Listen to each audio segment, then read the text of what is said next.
o que a igreja nos ensina é trazer a cultura dos céus para a terra. A Bíblia tem duas preocupações sérias. A primeira, eternidade. Quando passar isso aqui, você vai para onde? Não sei. Então procura saber, porque depois que for, lascou. Entendeu? Ah, pastor, não acredito no inferno. Para entrar lá não precisa de fé. Chega lá e fala: ih, Satanás, caraca, maluco, tu existe. Ele vai falar: muito prazer. Chará do Lúcifer que tu assistia. Senta nessa cadeira pegando fogo que já vou te atender. Certo? Porque eu aprendi uma coisa: a salvação é para todos, mas não é para todo mundo. Porque tem uma turma que não está a fim de ir. Aliás, tem umas pessoas tão desafiadoras que se o Satanás me pedir referência, eu recomendo não levar. Você está rindo? Tem umas pessoas que se o diabo falar: vou levar para o inferno, se perguntar tu, você fala: tem outro lugar para mandar? Se tiver, manda para o céu, porque Deus é mais poderoso que tu. Aqui vai dar divisão, certo? Então, os desafios. Nós precisamos entender que há um propósito na casa de Deus. Fazer com que nós valorizemos, em primeiro lugar, a vida eterna. No princípio criou Deus os céus e a terra. Buscai primeiro o reino de Deus e a sua. É assim que funciona. O céu vem primeiro. Então não tem nada mais importante que a sua salvação. E ela sabe onde ela está? Em Cristo Jesus. Sua salvação está em Cristo Jesus. Amém. Isso aí. Ok? É isso que nós precisamos saber.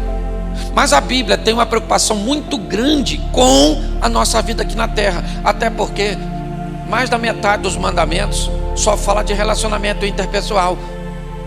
Honra teu pai e tua mãe, certo? Não dirá falso testemunho, não matarás, não cobiçarás nada dos outros, certo? Não adulterarás.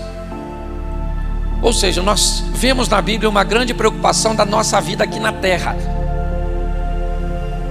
Ou seja, nós temos que aprender na casa de Deus como nós vamos nos relacionar com as coisas deste mundo. Por quê? Porque inevitavelmente também é uma forma de evangelizarmos, conduzindo a nossa vida de uma forma excelente aqui na terra. Quando nós oramos o Pai Nosso, venha o teu reino.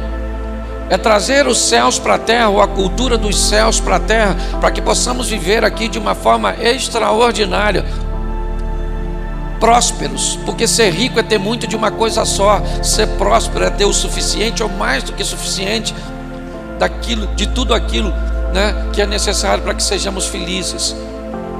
Então a palavra que ardeu no meu coração hoje para compartilhar com você é vista ou visão. Você resolve como você vai viver.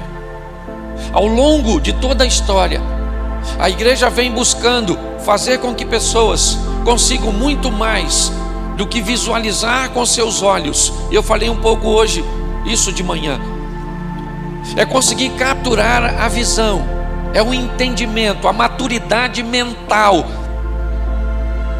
que faça com que cada um de nós venhamos a entender o ambiente cujo qual nós estamos inseridos e a missão cuja qual nós viemos aqui para realizar. Porque muitas pessoas passam por essa vida sem saber quem são, porque a identidade está altamente atrelada à missão. Quem não descobre o que veio fazer corre o risco de não descobrir nunca quem é, ter crises de identidade. Então, se entendermos que aquilo que está diante dos nossos olhos, e quando nós olhamos para a criação, como eu citei hoje cedo, se você observar, todas as vezes que as coisas são criadas, elas são criadas sobre visão e não sobre vista. Elas não existem, mas Deus chama a existência como se elas já existissem. Mas no final de todo o texto, a vista supervisiona a visão.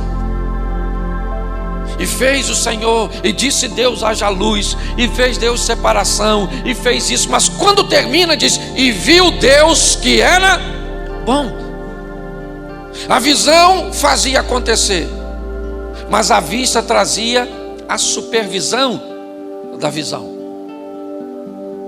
Nós precisamos entender que se conseguimos estabelecer um estilo de vida onde nós vamos agir pela visão, acreditando que apesar de todas as adversidades, de todos os problemas e de todos os obstáculos que estarão ao nosso redor, e não se iluda, eles estarão lá. Não existe facilidade para ninguém. Se você acha que o que há é um complô contra você, pastor, há um complô contra o meu casamento. Esse dia eu estava num culto, veio uma irmã daquelas do fogo, olhou para mim com aqueles olhos assim, e eu falei: Jesus, essa irmã está vendo algo. Espero que seja o meu futuro e não o meu passado. E veio ela na minha direção marchando, e nós fica com medo, né? Nós não sabemos o que vem. E ela olhou assim e falou: pastor Cláudio. Eu falei: sim, senhora, tem uma revelação para entregar ao senhor. Eu falei: então diga. O diabo está furioso com o senhor. Quando ela falou isso,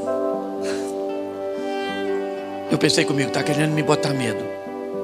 Olhei para ela e falei: irmã, posso falar uma coisa para a senhora? Ele está furioso com a senhora também. Não vem botar medo em mim não. Entendeu? Que ele também persegue a senhora. Então, se você acha que há um complô contra o seu casamento, quem é você na fila do pão? Se você acha que o mundo está girando ao seu redor, procura um médico, isso é labirintite.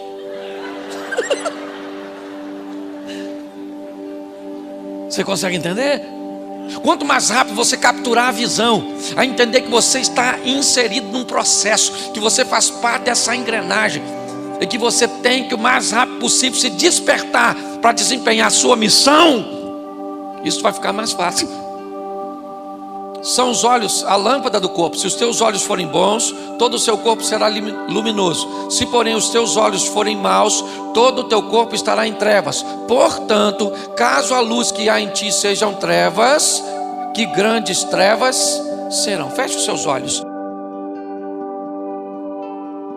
Senhor nosso Deus e Pai, continua falando conosco. Muito obrigado por tudo aquilo que o Senhor tem feito neste lugar, ao longo de todo este tempo, desde o primeiro dia, ó Deus, que a missão estava lá embaixo ainda, nascendo num embriãozinho, e hoje aqui ela está, porque a tua boa mão poderosa tem agido, tem cuidado, tem protegido. Então continua neste lugar, ó Pai, é o que nós te pedimos, e fala conosco, ou continua falando, em nome de Jesus, amém, glória a Deus, amém? Preste atenção. Eu já falei disso aqui uma vez, mas eu preciso ajustar com vocês. A Bíblia está dizendo que os olhos, eles são a candeia do corpo. Se os nossos olhos forem bons, nós vamos levar o nosso corpo, a nossa vida, a nossa história para a luz. Se os nossos olhos forem maus, nós vamos levar a nossa vida, os nossos negócios, a nossa família para um ambiente tenebroso. É o que a Bíblia está dizendo. É obviamente que a Bíblia não está falando dos nossos olhos físicos, porque para corrigir um problema físico ocular basta uma lente, uma cirurgia. Mas a Bíblia está dizendo de uma visão, aquilo que transcende o que os olhos estão enxergando.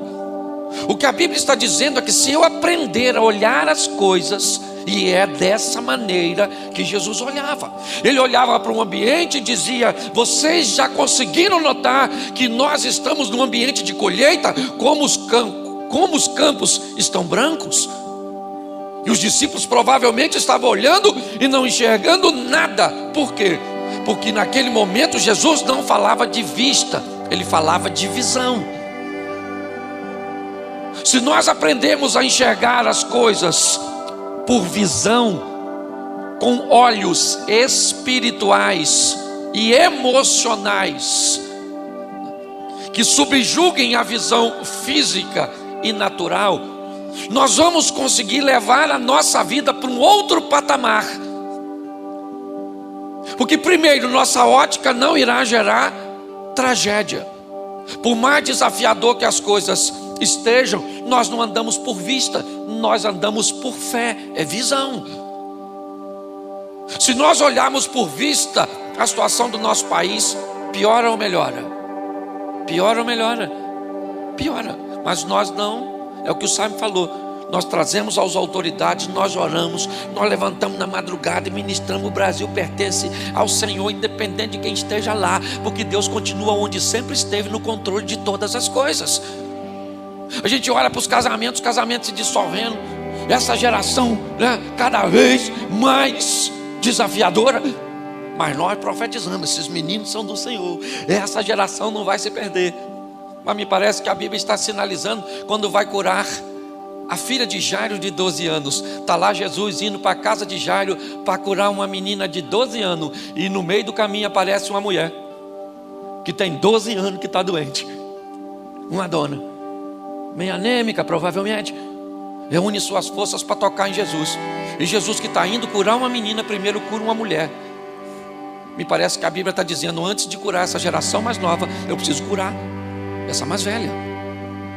Abrir o entendimento desse povo, para que eles possam andar por visão e não por vista. O texto está dizendo que se os meus olhos forem bons, eu levo a minha vida para a luz. Se os meus olhos forem maus, eu levo a minha vida, tudo aquilo que me envolve, o ambiente, né, para as trevas. Mas ele ainda faz uma outra consideração, que é o pior. Porque ele diz assim, nós precisamos ter o cuidado, porque tem gente que está em trevas e acha que está na luz. Se a luz que está em ti são trevas, quão grandes trevas serão? A Bíblia está dizendo, se você não sabe que está nas trevas e pensa que está na luz, ninguém leva você para a luz, porque você já acha que já está lá. Por isso é que eu falo sempre, no esclarecimento profundo, se você sabe que não sabe, você já sabe alguma coisa. Tu sabe que não sabe. Olha que revelação. O problema é que tem gente que não sabe que não sabe. Aí corre o risco de pensar que sabe. Esse dia eu vivi isso, montando um ventilador lá em casa. Junto com o ventilador vi um papelzinho bonitinho, pequenininho, que explicava como monta. Mas eu falei, montar ventilador, eu monto. Menino, quebrei. E para falar para minha mulher, que tinha, não sei se pedido ou mandado, eu ler primeiro para depois montar. Mas não li. Pensei que sabia, não sabia. Quebrei o ventilador. E pior, comprar outro era fácil. Difícil era conviver com te avisei que você não sabia. Você está rindo? É ou não é? Porque é assim que funciona. Então tem gente que você não consegue nem levar ele para a luz, porque ele já acha que está lá. Não consegue enxergar que está em trevas.